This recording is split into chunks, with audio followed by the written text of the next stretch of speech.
Hey everyone, Delion Peta here from World Geopolitics. In today's video, we'll discuss the situation with Iran, Israel and the United States. Because in the middle of all this mess, one thing became very clear. Without troops on the ground to occupy Iran, to invade Iran, you won't have regime change. Airstrikes alone won't change the regime in Iran. Forget about it. The probability of that happening. I'm not going to say it's impossible, but honestly it's pathetically unlikely. And in the middle of this confusion, some American military and political officials then suggested that the Gulf countries should invade Iran and change the regime. After all, they are also being targeted by missiles and drones. They generally know the geography and have their historical connection. So, the Gulf countries should do this, invade Iran, and even Turkey should do it too. That's according to some American officials and politicians. But will that really happen? There's some basis to it, and I'll answer that in today's video. But I'm already warning you, there's nothing easy about this story. But before we watch the video, don't forget to subscribe to the channel, share the video with everyone you know to give us that support. Here on the channel, which is practically unknown, the channel gets swept under the rug by YouTube, so by sharing you really help the channel a lot, okay? My name is Delion Peta and this is the World Geopolitics channel.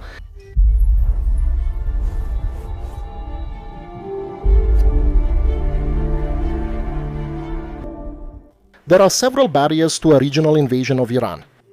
The main barrier is not just military but political, related to the internal legitimacy of the Gulf regimes and the reaction of their own societies. A military operation against Tehran carried out by Arab countries from the Gulf, the Levant, or by Muslim states like Azerbaijan, it would inevitably depend on strategic, technological and intelligence support from the United States and also from Israel. And this association, even if indirect, is likely to be studied and kept exclusive to the governments of these countries themselves in the future. That's because public opinion in the Arab world remains strongly hostile to any kind of cooperation with Israel. And this hostility has been amplified by the recent conflicts in Gaza and Lebanon. Extensive opinion polls indicate that the overwhelming majority of the Arab population rejects normalization with Israel. And in many cases, they see the Israeli state itself as the main regional threat, not Iran, even in the face of rivalries between the Sunni and the... Even if the leaders of these countries act pragmatically in their relations with Israel and the United States, the vast majority of the population in these countries does not. And this is a recipe for regional disaster. This gap between the strategic calculations of the ruling elites and popular perception makes any attempt to form an offensive coalition politically explosive. For many regimes, a war against Iran alongside Israel would be interpreted internally as a betrayal of the Palestinian cause and Islamic values. And this is true even in countries that have signed normalization agreements, such as the United Arab Emirates and Bahrain, where popular sentiment remains largely hostile to military cooperation with Israel, which drastically limits these governments' room for maneuver. In Jordan, whose population has a strong Palestinian presence and high political mobilization around the Israeli issue. A military alliance with Israel against another Islamic country is very likely to provoke massive protests and, above all, divisions within the armed forces themselves. In Bahrain, ruled by a Sunni monarchy over a majority Shia population, a conflict against Iran would trigger internal uprisings, replicating or even amplifying the instability that was observed during the Arab Spring in the country. In Saudi Arabia, whose political legitimacy is tied to its role as the guardian of the holy cities of Islam. Participating in a coalition perceived as pro-Israel would dramatically compromise its religious and political authority in the Islamic world. In the case of Qatar and Oman, which maintain pragmatic relations and open diplomatic channels with Iran, even in the face of this conflict, often acting as regional mediators. Abandoning this position to participate in a military offensive would go against decades of foreign policy based on regional balance. As for Azerbaijan, although it has military cooperation with Israel and historical tensions with Iran, it would be exposed to direct retaliation, including attacks on its energy infrastructure in the Caspian or even a ground military response. In the future, and considering the historical ethnic relations between Azeris and Iranians, this could also lead to internal conflicts. And even the existence of formal security structures between these countries doesn't solve this problem.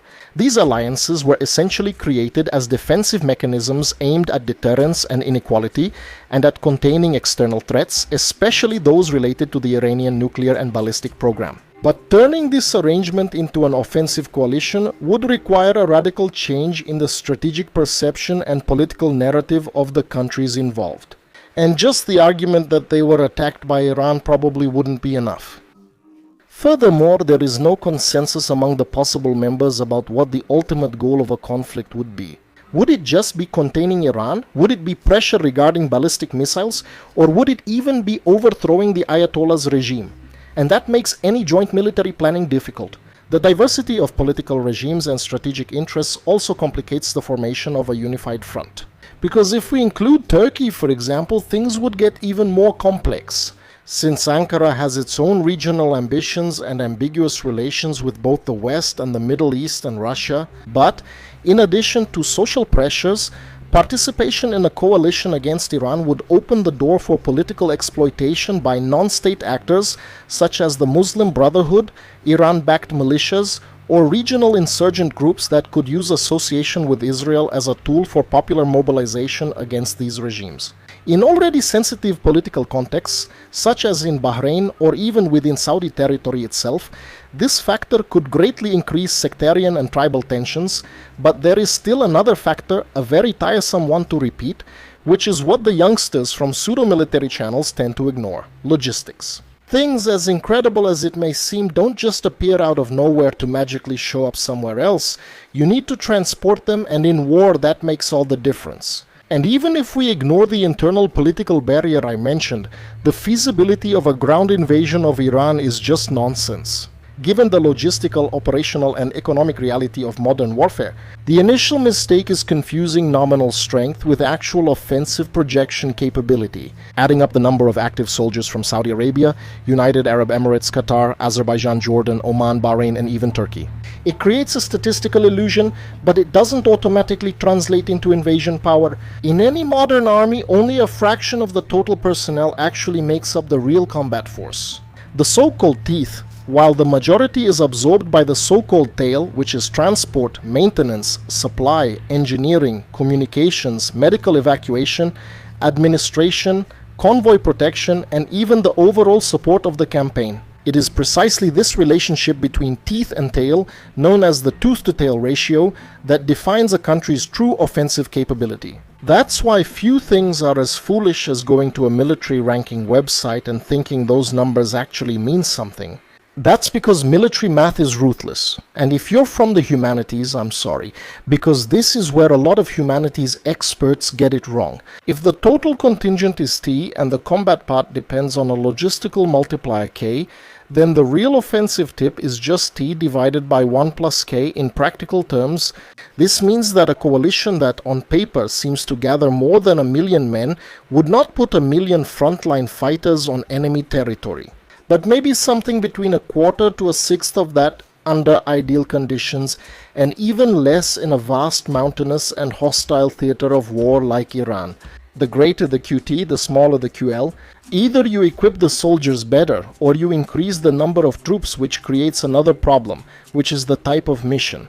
Because if you need to maintain occupation of the territory, the larger the T for territory, the more QT for quantity you'll need, and as a consequence you'll have less QL for quality. If it's a lightning mission like a hit and run, without occupying territory or with a smaller T, then you can decrease the QT to increase the QL.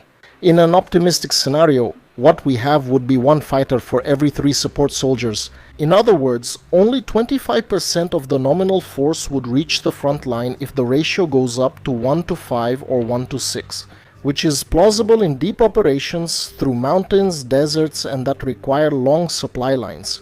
The real offensive capability shrinks to something between 15 to 17% of the total mobilized,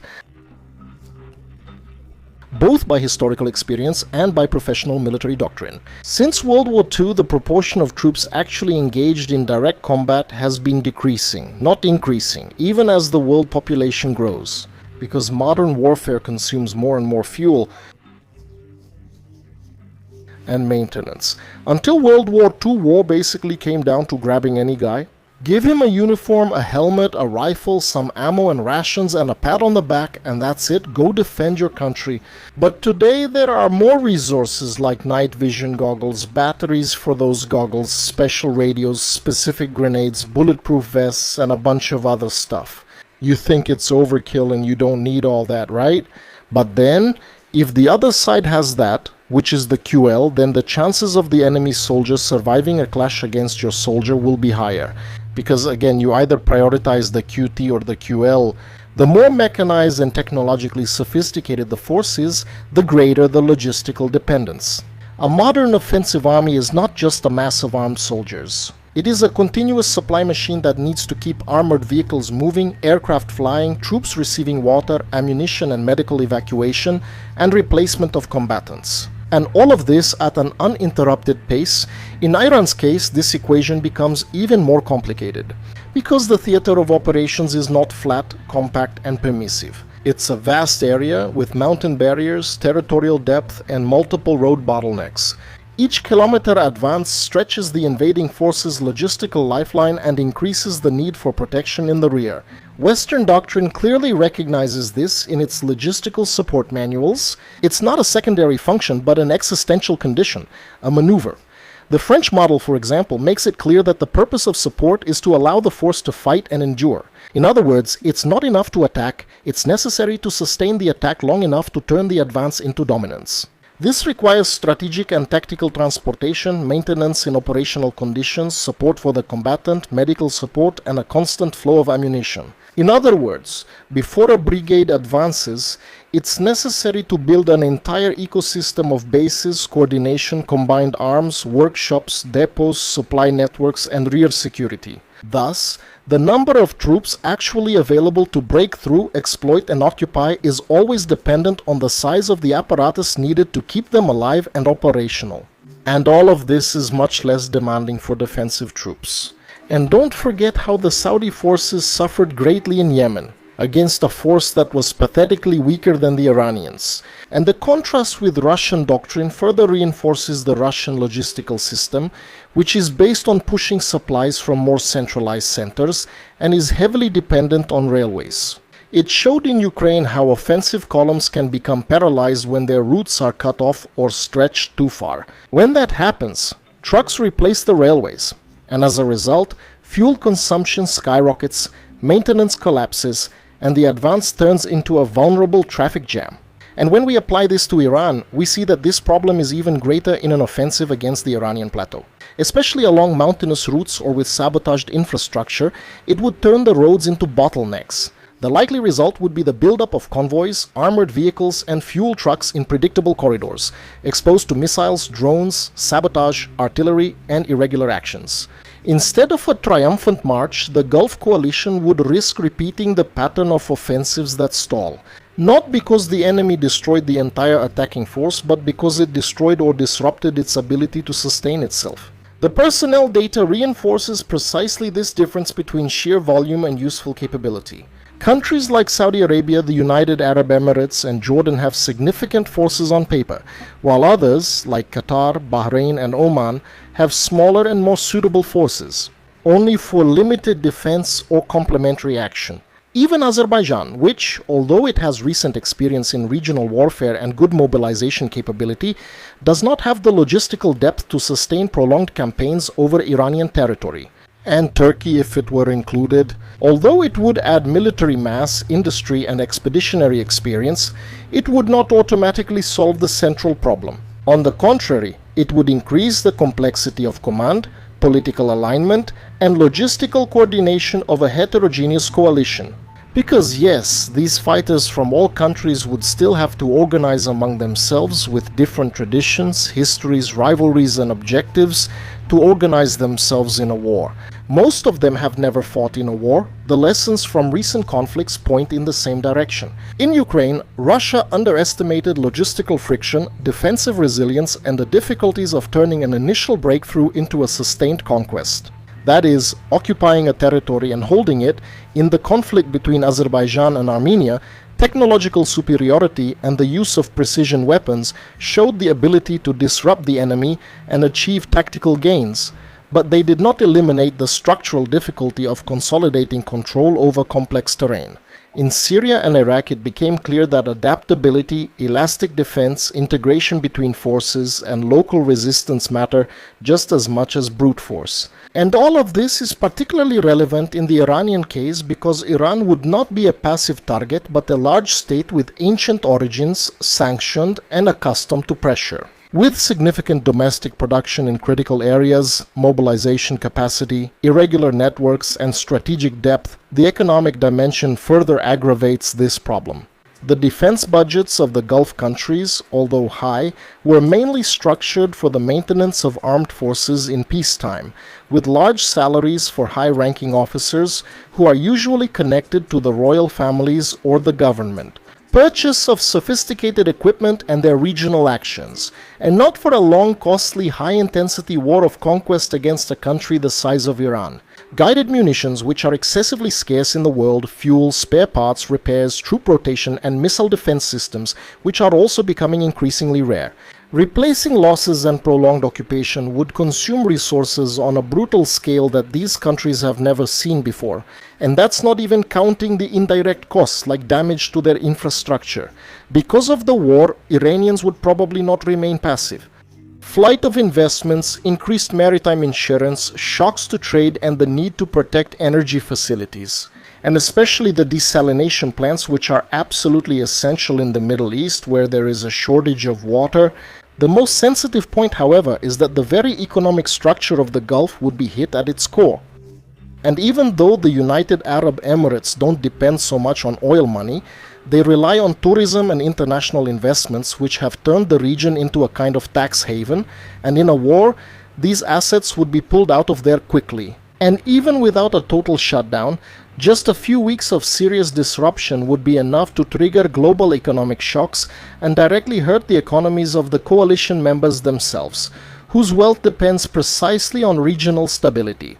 In other words, the states that would finance the war would also be the first to suffer economic devastation because of it, and even if absurdly the political, logistical, and economic obstacles I mentioned were suspended, a ground invasion of Iran would still run up against the very defensive nature of the Iranian state, which combines territorial depth and terrain that is extremely favorable to the defender, a large population, historical experience with prolonged war, and a military architecture designed precisely to absorb shock, wear down the aggressor, and turn any enemy advance into a slow, costly, and bloody process. The first layer of this fortress is geographic. Iran is not just a large country, it is a continental space of over 1.6 million square kilometers, that is, a million more than the flat Ukraine. This means that the defender can give up ground without collapsing, retreat hundreds of kilometers, reorganize lines, and force the invader to stretch their supply chains to the limit. This depth would be devastating for any attacking coalition, because the further it advances, the farther it gets from its supply centers and the more vulnerable it becomes. The Iranian terrain works as a system of layered barriers, starting from the west and southwest. The Zagros Mountains form a natural wall that restricts mechanized movement to narrow corridors, gorges, and predictable axes. From the north, the Alborz Mountains make any rapid penetration toward the political and economic heart of the country difficult. In the interior, desert areas like Dasht-e Kavir and Dasht-e Lut provide open spaces for easy maneuvers, but rather hostile environments with extreme heat, limited water, mechanical wear, and high risk for heavy columns trying to operate outside the main roads. The second layer is demographic. Iran has a much larger human base than most of its neighbors involved in any hypothetical regional coalition.